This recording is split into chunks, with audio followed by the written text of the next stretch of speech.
প্রশ্নটি রয়েছে যে তিনটি ক্রমিক স্বাভাবিক সংখ্যার গুণফল 120, সংখ্যা তিনটির যোগফল কত। তাহলে ক্রমিক বলতে কি আমি 5 নম্বর অঙ্কটিতে সম্পূর্ণ বুঝিয়েছি। এখানে 6 নম্বর প্রশ্নে ক্রমিক বলতে একটির পর একটি সিরিয়াল। তাহলে আমরা ধরি তিনটি সংখ্যা বলেছে, তাহলে প্রথম সংখ্যা আমরা ধরলাম এক্স, তাহলে দ্বিতীয় সংখ্যা কী হবে, পরবর্তী সংখ্যা এক্স প্লাস 1 বা 1, তৃতীয় সংখ্যা হবে এক্স প্লাস 2। তাহলে বলেছে তিনটি সংখ্যার ক্রমিক কি বলেছে, গুণফল। ওকে, তাহলে গুণফল আমরা গুণ করব। তাহলে প্রশ্ন মতে আমরা যদি গুণ করি এক্স এর সাথে এক্স প্লাস 1 এর সাথে এক্স প্লাস 2, তিনটি সংখ্যার ক্রমিক গুণফল কমপ্লিট। গুণফলটা কত বলা হয়েছে প্রশ্নে, 120। তাহলে আমরা এখানে যদি উৎপাদকের মতো করে গুণ করি তাহলে এখানে কী হবে, এক্সটাকে আমরা প্রথমে রাখলাম, আগে এই দুটার আগে গুণ করে নিব। ওকে, তাহলে এই দুটা গুণ করলে এক্স গুণ করলে কত হবে, এক্স স্কোয়ার, এক্সের সাথে 2 গুণ করলে কত হবে প্লাস 2x, ও একের সাথে এক্স গুণ করলে হবে 1x, লেখার দরকার নেই, শুধু এক্স প্লাস 2 2 সমান সমান 120। এরপর বা দিব, তো এক্স রাখলাম, এক্স স্কোয়ার 2x আর 1x যোগ করলে হবে 3x বা 3x প্লাস 2 ইজিক্যাল টু 120। এরপর আমরা এই এক্সগুলোকে ভিতরে গুণ করব। ওকে, তাহলে x3 বা x3 প্লাস 3xের সাথে x গুণ করলে হবে 3x স্কোয়ার প্লাস 2x, আর এই 120কে যদি আমরা এই বাম পাশে পার করি মাইনাস 120 ইজিক্যাল টু 0। এখানে এই সমীকরণটিকে আমরা এই যে লাইন জামের একটা নিয়ম ছিল 9 10-এর হায়ার ম্যাথ বইয়ে, তো ওখানে বা সাধারণ গণিতে একটা অধ্যায় রয়েছে লাইন জামের অঙ্ক, তো ওখানে আমরা এই পুরো সমীকরণে এক্সের মান কত বসাইলে এই পুরোটার মান 0 পাবো, সেই নিয়মে যদি আমরা করি এক্স ইকুয়াল টু যদি আমরা 4 বা 4 বসাই, এখানে এক্সের মান 4 বসাইলাম, পুরো সমীকরণ যদি 4 বসায় পুরোটার মান 0 হয়ে যাবে, কারণ 4-এর উপর কিউ করলে হয় 64, আর এখানে 4 4-এ 16 আর 3 ষোলো 48, 64 আর 48 112, আর 4 দুগুণ 8, 112 আর 8 যোগ করলে এই পুরোটার মান 120, আর এই যে মাইনাস 120, তাহলে প্লাস 120 থেকে মাইনাস 120 বাদ দিলে 0 হয়। তাহলে এক্স ইজিক্যাল টু 4 হলো। তাহলে আমরা এক্স ইজিক্যাল টু কী লিখতে পারবো, এক্স এই 4টাকে এই পাশে নিয়ে আসলে -4 বা x -4 is equal to 0, x -4 is equal to 0। তাহলে আমরা যে মানটা পাবো এখানে লিখবো যে এক্স -4। ওকে, লেখার পর এখানে আমরা প্রথম সমীকরণগুলোকে মিলাবো। এখানে আসে কত, এক্স 3, এক্স টু দি পাওয়ার 3 বা 3। তাহলে আমরা এটাকে মেলানোর জন্য এখানে এক্সের মান 1 আছে, আর কত লাগবে আমাদের, এক্সের মান 2। তাহলে গুণ করলে কত হবে, এক্সের মান 3 যোগ, এখানে একটা লাইন স্কিপ হয়েছে বা,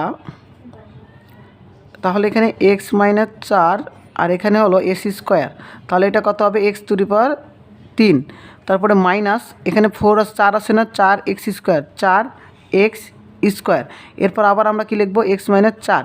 এখানে প্রশ্ন এখানে আসছিল কত, 3x স্কোয়ার, কিন্তু এখানে 3x স্কোয়ার, আর এখানে আসে কত, 4x স্কোয়ার, তাও মাইনাস।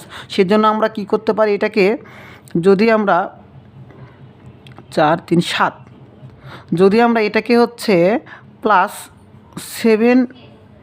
7x দ্বারা, যদি এটাকে আমরা 7x দ্বারা গুণ করি, 7x প্লাস 7x স্কোয়ার হবে। এরপর 4 7 প্লাস মাইনাসে মাইনাস, 4 7 28 এক্স হবে। এরপর আবার সেমভাবে আমরা কাজ করব, এক্স -4। এখানে প্রশ্নে ছিল এই যে আমাদের মিলে যাবে এখানে, হ্যাঁ, এই যে এখানে 7 আছে, এখানে 4, তাহলে বাদ দিলে 3 হবে, এবং সেটা প্লাস বড় সংখ্যা, সেজন্য প্লাসটা হবে। এরপর এখানে 28 লিখছি, কিন্তু আসে কত, এখানে 2, সেজন্য আমাদের কত মিলাইতে হবে, 30 করতে হবে। তো 30 করার জন্য এখানে আমরা কী করব, 30 দ্বারা এটাকে গুণ করব। তাহলে 30 এক্সের সাথে গুণ করলে কত হবে, 30x, আর এটার সাথে গুণ করলে প্লাস মাইনাসে মাইনাস, 30 দ্বারা 4কে গুণ করলে কত হবে, -120। ওকে, ইজিক্যাল টু কত আমাদের 0, ইজিক্যাল টু কত 0। এরপর বা এই প্রত্যেকটা মিল থেকে আমরা একটা লিখবো, এক্স -4, আর যেটা পড়ে থাকলো সেটাকে লিখবো x square plus 7x plus 30 is equal to 0। এখন এইটাকে যদি আমরা সমাধান করি তবে এর মানটা আমরা কখনো অ্যাপ্রোপ্রিয়েট পাবো না, অর্থাৎ গ্রহণযোগ্য হবে না। তাহলে এখানে আমরা পাইলাম কত, এক্স -4 বা এক্স ইজিক্যাল টু, তাহলে এক্স -4 ইজিক্যাল টু আমরা কত লিখবো, 0। তাহলে এক্সের মানটা আমাদের কত হলো, 4। তাহলে এক্সের মান যদি আমরা 4 বসাই, 4, পরের মান এক্সের মান 4 বসালে 4 আর 1 যোগ করলে 5, এক্সের মান 4 বসালে 4 আর 2 যোগ করলে 6। এই যে তিনটি ক্রমিক সংখ্যা 4, 5, 6, এদের গুণফল, তাহলে গুণফল যদি করি 4, 5, 4, 20, তাহলে 20 আর 6 গুণ করলে 6, 20, 120, আমাদের গুণফলটা মিলে গিয়েছে। কিন্তু প্রশ্নে চাওয়া হয়েছে যে সংখ্যা তিনটির যোগফল কত, তাহলে আমরা এই তিনটা সংখ্যার যোগ করে দেবো, 4, 5, 9, 6, 15, তাহলে যোগফল কত হইল 15। এইটা আমরা শিখলাম শুধুমাত্র লিখিতর জন্য, কিন্তু এই অঙ্কটিকে যখন আমরা বহু নির্বাচনী করব তখন আমরা তিনটি ক্রমিক সংখ্যাকে তো আমরা জানি না, এই গুণফলটাকে নিয়ে কাজ করব। আমরা যদি এই গুণফলের লসাগু করি পূর্বের অঙ্কের মতো, এর আগে একটা অঙ্ক করানো হয়েছিল, তাহলে 2 দ্বারা করলে কত হবে 60, তারপরে 2 দ্বারা কত করলে হবে কত 30, সেমভাবে 2 দ্বারা করলে কত হবে 15, তারপরে 3 দ্বারা করলে 3, 5, 15। তাহলে এই সংখ্যাগুলোকে যদি আমরা চিন্তা ভাবনা করি, এখানে সবচাইতে যেটা বড় সংখ্যা দেখতে পাবো সেটা হবে এখানকার বৃহত্তম সংখ্যা। কি বললাম? বৃহত্তম সংখ্যা। তাহলে বৃহত্তম সংখ্যাটা কত পাইছি?